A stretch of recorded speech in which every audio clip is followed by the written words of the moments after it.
Good morning, dear family, and welcome. It is so good to have all of you here this morning. It is Thursday for our Namaste Village session. I am still in Portland, getting ready to leave a little bit later tonight to return to Mexico. So I'll be back there in the fold before you know it, but so happy to get up early and join all of you here today.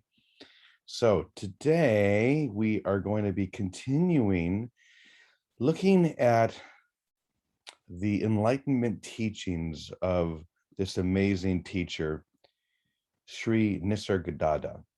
I'm really been enjoying everything I've been reading and hearing from this amazing Indian sage. And I'm going to be basing my entire talk at the upcoming Integrated Awakening conference, focusing on his teaching and showing how each one of his words, each phrase from Nisargadatta or any other whole mind is a spark that awakens the fire within our hearts. Sometimes we need that spark just to inflame that that awareness, to reignite that fire within us so that we can take it into our lives, into the world, into every moment. And so this has certainly been true for me and his teachings. And I want to share a little bit more and just show you where that's been taking me. So I'm going to go ahead and do a screen share here. And I'll bring this up on the screen so everybody can see it. Okay. So we're going to call this session the first step. And it begins with this saying from Sri Nisargadatta Maharaj. Self-realization never changes. That's a big one. Those four words, self-realization never changes. It's the exact same as saying the truth in you can never change. The truth within you is whole. The truth within you is awake. Nothing needs to happen to the truth. All we need to do is to open our eyes to that truth. So once again, self-realization never changes. The greater the understanding, the lesser will be the desires. This is what we're going to be focusing on today, are the desires of both the soul and of the ego. So the greater the understanding, the lesser will be the desires. The nature of the self, who you really are, has no desires. You are desireless and the essence of who you are. So that's a beautiful quote from Sri Nisargadatta. So let's go on here. What I've been finding as I read these quotes, for example, those few lines, something will spark inside me. I'll feel this movement of spirit, and then I'll just write down whatever comes to me. So this is exactly what can and is happening to each one of us. We feel that spark. It's like putting oxygen onto a fire. Suddenly that fire begins to blaze. And each one of us is going to have our own unique way of expressing that heat, that fire, of letting it take over our lives. For me, this is one of the ways. For you, it may be different. But for each one of us, it's about finding how that fire is going to express itself in our lives. So let me go on and begin. Actually, I want to start again with the quote because what I wrote leads right in from it. Here it is again. Self-realization never changes. The greater the understanding, the lesser will be the desires. The nature of self has no desires. The opposite is also true. The less you understand, the greater your desires will be, or the further you will be from self-realization.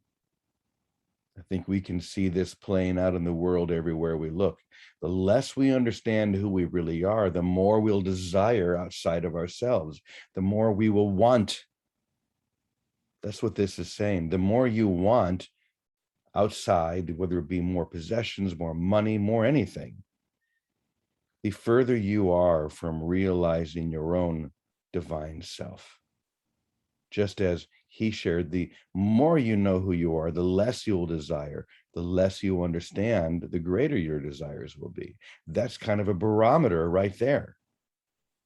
If you find yourself in your life desiring so much, then you should know from that alone that you can go deeper, that there is something more that you can allow to take over your life. Okay, let's go on. The nature of your whole mind is desirelessness, while the nature of the ego is to seek but never find. The nature of the ego, and I think we all know this now, is to seek but to never find. This is the only thing your split mind has mastered, the constant search for completion. It is very good at searching, but it's not very good at finding. But it clouds that over, doesn't it?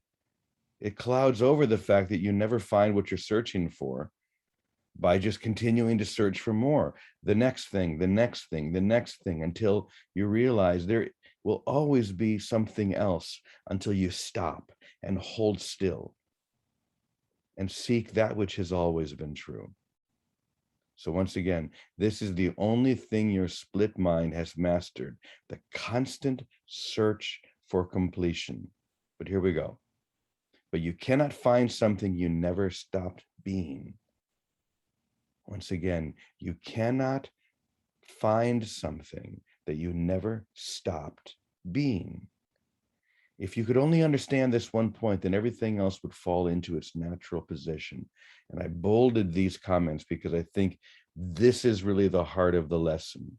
You are already whole and complete, and the act of seeking that which has always been true cancels out the experience of that which has always been true.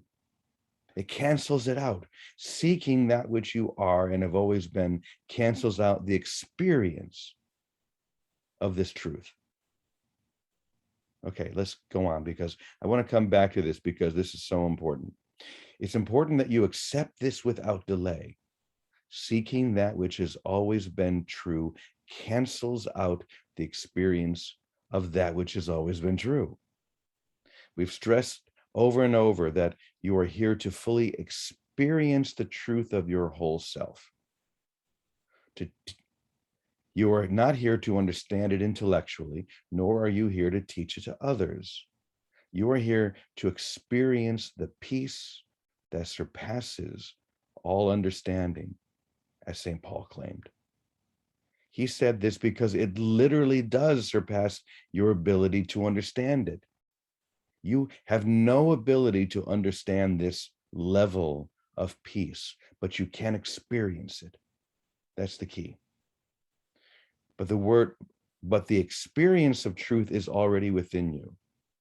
If only you would stop canceling it out or denying it. So, where do we begin? The beginning of this lesson said the first step, and so here it is. Begin with the simple desire to step beyond all desire. That's quite a statement. Begin with the simple desire to step beyond all desires. This is the first step toward enlightenment. So let's go back to this one bolded statement one more time. You are already whole and complete, and the act of seeking that which has always been true cancels out the experience of that which has always been true. Do you see that? If you're always seeking who you are, you can never know who you are. How simple can we make this? Stop seeking after that which has already claimed you. Stop trying to become something that you never stopped being. Just let that simple reality take hold of you. And then the rest happens on its own. But the more we desire, the more we seek, the more we forget who we are and reach outside of ourselves trying to get something, to prove something about us, the further away this seems, even though it's not far away at all, even though it's more intimate than your breath. this experience that we talk about, that is beyond the intellect, beyond words, beyond all concepts, but which is fully understood by the heart and soul. It's who you are. So all we're being asked to do is to relax into who we are. It's that simple. But we cancel it out. That desire for something more cancels out the experience. So the awakening is as simple as stop doing that. Stop canceling out what is true. And you do that by that simple desire to step beyond desire. You can't do that on your own. You don't know how to do it, but you can want it. And as many people say, how can I desire something that I already am? That's your mind talking. That's the part of you that's trying to avoid the simple path into that experience. Desire for that which is beyond desire. That's what we're talking about here. And it really is so simple if we allow it to be. So it's time to stop canceling out the truth that has always been true. Say yes, just relax into it. Of course, share it. Be the source of that to others. And then the rest happens on its own. So that being said, Victoria, I'm going to pass it over to you and let you bring it back to the practical as you do always do. So Oh, thank you, Brother James Francis. You know, my heart goes out to you with great gratitude. You truly are a master teacher, a master storyteller, a master Pied Piper in our midst. And I'm really grateful to all the gifts that you share. And I love this style of understanding how we can just simply be who we are. I like what you started with, enlighten my mind, enlighten my heart. The enlighten me implies that just that song, that one line, implies a total dependency on not the thinking, not the desires, not the anything, but a willingness to let that flow, that being that we are step forward in us and carry us. Enlighten me. And then the barometer, using the idea of desires, what a great way to recognize when we're projecting and when we're not. That's the word I used yesterday. The practical application for me, projecting, when I'm seeking, getting, solving, desiring, I'm in that act of continuing this false identity, this one that continues to seek but does not find, this one that lives out of a state of love rather than relaxing into our natural state of love. So I like that as a barometer. And all of it is still describing anything that makes us effort rather than allows us to receive and allow and welcome and let the light unfold through us. And as it does, it's inevitable that we recognize that we are. hey, Vicky, your voice is getting softer and softer. Oh, okay, There Jimmy. you go. I think you were covering up the mic with your hand or something. Oh, I might have been. Sorry. Anyway, the bottom line is to make it practical, we live it by total dependence on letting, allowing, and welcoming the light to step forward in us. And no one can do this for us. We have to do it for ourselves to have that exact direct experience. And it is that simple. Like when you said, stop it, it is stop everything else, just cut it out. It is that simple. And sometimes we need a hand to hold while we cut it out because it seems too good to be true. Could it be that simple? Yes, it could be that simple. Let it be that simple and find out for yourselves. And that's what we do every day together. And I'm so grateful to our brothers and sisters in this family and all the spiritual families gathered in little gatherings around the planet at this time that are letting the truth be true and letting love and light step forward. Enlighten me. I don't have to do it. I just have to be willing to accept it and receive it, and then allow it and celebrate it and witness it and enjoy it, because the frequency of enjoying it and rejoicing in it is what's truly communicative. That's what communicates, not the simple words. It's the joy, and no one can mistake that joy. Everyone sees it, but you can't get it. You have to let yourself be it. You can share it, and we can hold each other's hands long enough so we stand still and let love guide us and be the way, and not try to continue making it up anymore. Just stop it. Thank you, Jimmy. There is This is no. my sister Beatrice. Oh, hello, here, too. Beatrice. Good to see you. Good to see you too. There Thank is you. definitely no mistaking the joy that is beyond this world. That is for sure. And you can feel it radiating from someone, and you can also feel someone who is radiating different kind of joy, a worldly joy, a joy of I got it instead of let it get me. I have finally surrendered and it has gotten me. And that is the joy that we're seeking here more than anything else. It's the joy that surpasses understanding. And it's a vibratory experience. When you're with Vicky, for example, you feel that joy. You know that it's real. There's no question about it.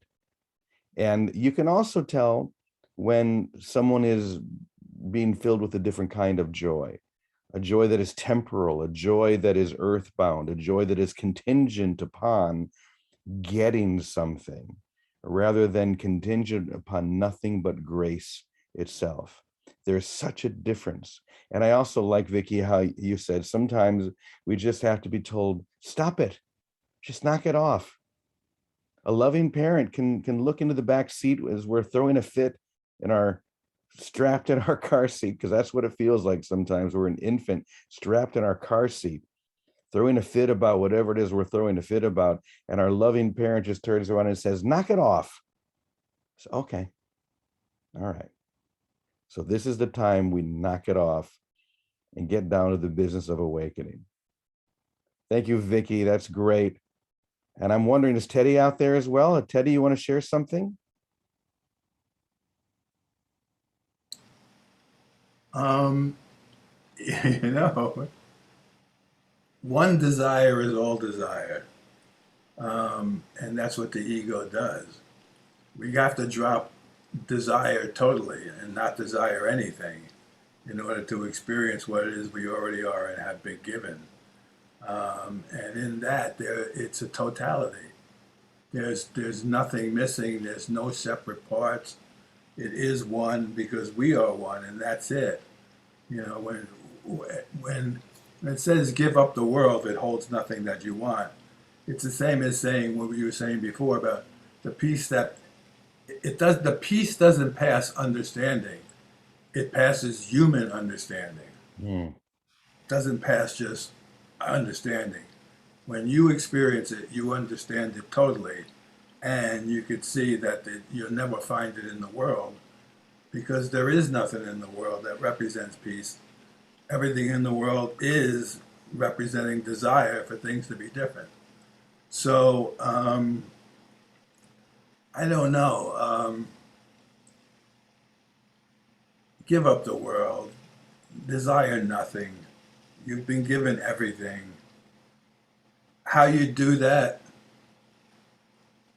I can only advocate and know that you can, and somewhere did and have. And then you will know the peace of God. Because you are the peace of God.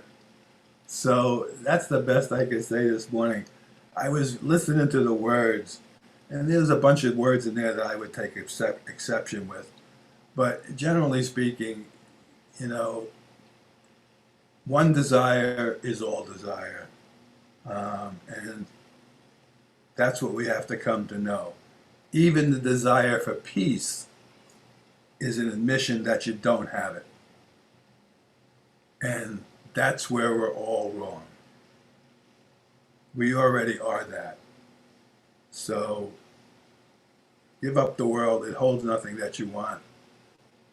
When you experience it, you'll understand it totally. And you'll understand why, as a human, you could never understand it. And then you will definitely laugh. You'll laugh at yourself for the tiny mad idea that was in your mind that kept you from it. Because I assure you, it's not a big deal. That's all I can say. You will definitely laugh. That is for sure. Thank you, Teddy. Yes, it is really, as that last statement said, the simple desire to step beyond all desire. This is the first step. And it's a different kind of desire. It's not a desire for something, whether it be something outside myself, a relationship, or whatever it may be. It's a desire for everything, to know the truth of everything. And that truth is really so simple. We usually think of everything as this vast, enormous thing, like it's something we can't even begin to comprehend, but everything that's true is already within you. It's the simple truth of your being, of your life, of everything that you are and will always be. So step beyond all desire. And that single reality becomes so clear and so apparent. And as Teddy said, the first thing you'll do is you will laugh and you'll realize, why did it take me so long? I remember when the awakening began within me, that was the first thought. I laughed and I thought, this is so obvious. Why couldn't I have seen this before? It's like, it's been right there, but my eyes have been closed. And I just simply wasn't willing. I wasn't willing to open my eyes. But the moment I was willing and I opened them, you see that which has always been there, that which could never change. And then you laugh and you say, why did I take so long? This is so beautiful. This is so present.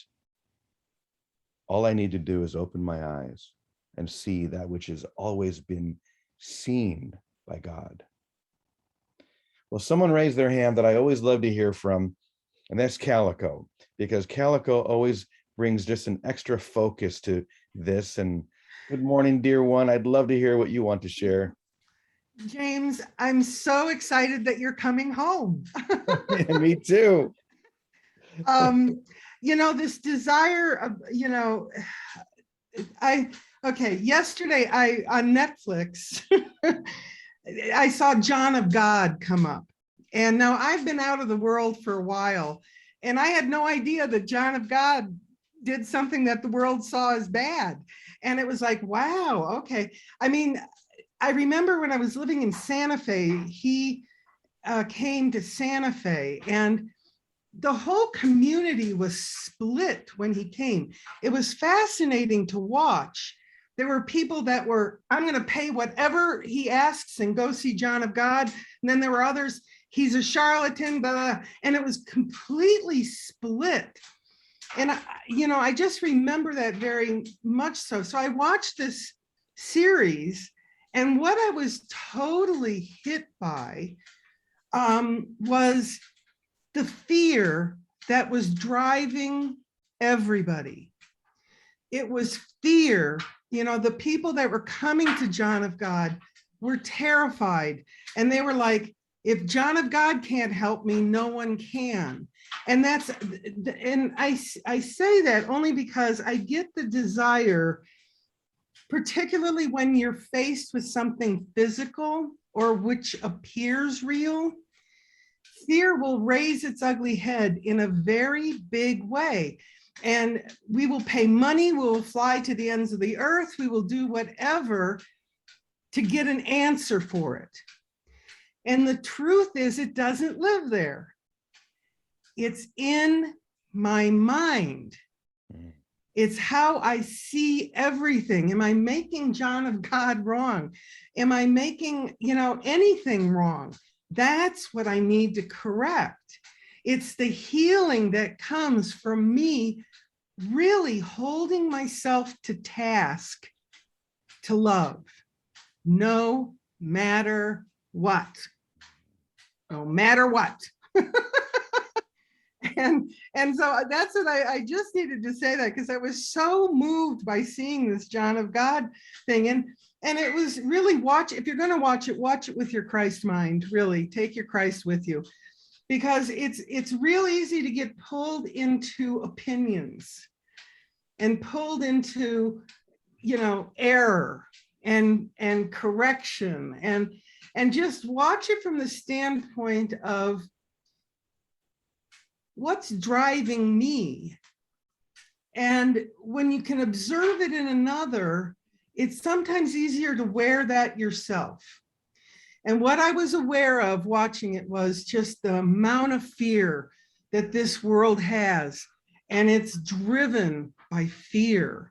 Yeah. And it's like, and looking outside of ourselves for some answer or pill or potion or doctor or healer or whatever is outside of us.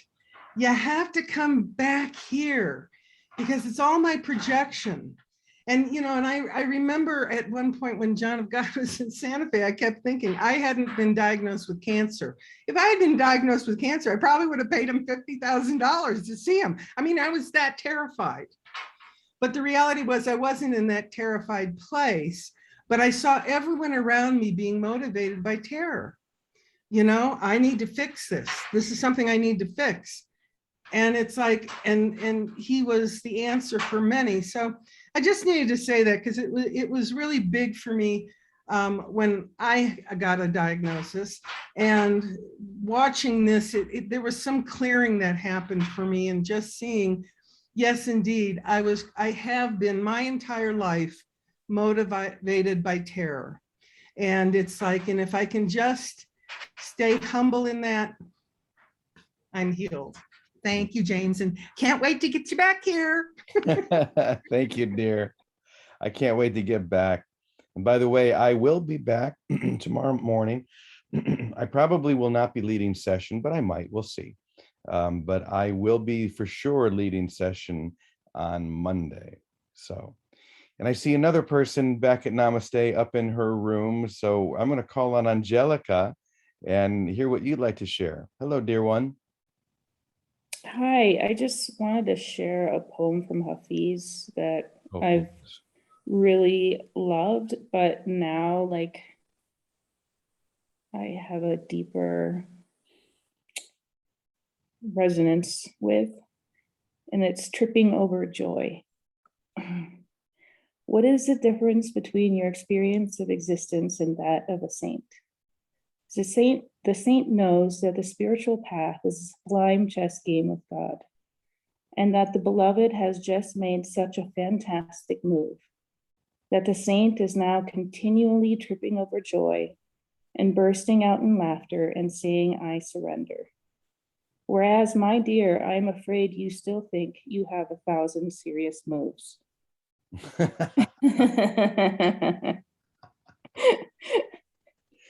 Oh, that's great. Do us a favor. Sometimes it's good to hear these more than once. Read that one more time, because I really like that. Yes. It's Tripping Over Joy. What is the difference between your experience of existence and that of a saint? The saint knows that the spiritual path is a sublime chess game with God, and that the beloved has just made such a fantastic move, that the saint is now continually tripping over joy and bursting out in laughter and saying, I surrender. Whereas, my dear, I am afraid you still think you have 1,000 serious moves. Oh, that is wonderful, Angelica. Thank you. Yes, the beloved has just made the most serious and wonderful move on each one of us. And all we can do now is say, okay, you got me. I surrender. I'm not gonna rely upon those 1,000 moves that I think in my mind are gonna work somehow, someday, because they never have and they never will. There's not a serious move in my mind or anywhere that has ever given me what I really want. But the beloved has just made a move that is, oh my God, it's just incredible. All we have to do is give up the desire for something else. Give up the desire for something else, for that next move, for that next anything, and just laugh. Just laugh at the joy of having lost this ridiculous game to the beloved who has made the greatest move in the whole universe. That's how beautiful and how easy this can be. So let's just take a deep breath here for a moment and feel the ease and the grace of that single move that was already made by the beloved, telling us that we are so holy, that we are so whole, that everything we need is right there, right in front of us. All we need to do is to open our eyes and see. There's nothing left for us to do. There's nothing left for us to accomplish. Only to be fully present and to surrender, to be humble, not to think that we can do anything on our own. Because literally on our own, we're nothing. That's the definition of nothing, thinking that I'm on my own. But the truth is, I am included. I am included in the love of the universe, that outpouring, overpouring, ever-present love. I am included there, and I surrender to that. There's nothing else for me now. Nothing this world is ever going to try to give to me or that I could ever seek. I allow that overpouring of grace to be enough. And then I laugh because I know it is. And so it is. Wow. Very nice. Thank you, Angelica, Calico, Vicky, Teddy. Thanks to all of you. What a beautiful session on my last day here in Oregon as I head back to Mexico. I'm so grateful to all of you. So as we prepare to end here, let's go ahead and we'll do our prayer of protection as we have been, the way that Reverend Johannes taught us. Let me go ahead and bring it up full screen here. So let's really feel these words. Here we go. The light of God surrounds us. I am the light of God. The love of God enfolds us. I am the love of God. The power of God protects us. I am the power of God. The presence of God watches over us. I am the presence of God. Wherever we are, God is, and all is well. And so it is. Blessings to all of you. Namaste. Have an amazing day, everyone. Namaste. Thank Goodbye, you James. so much. Thank you. Safe I travel. love you all. Bye-bye for now, angels. Bye.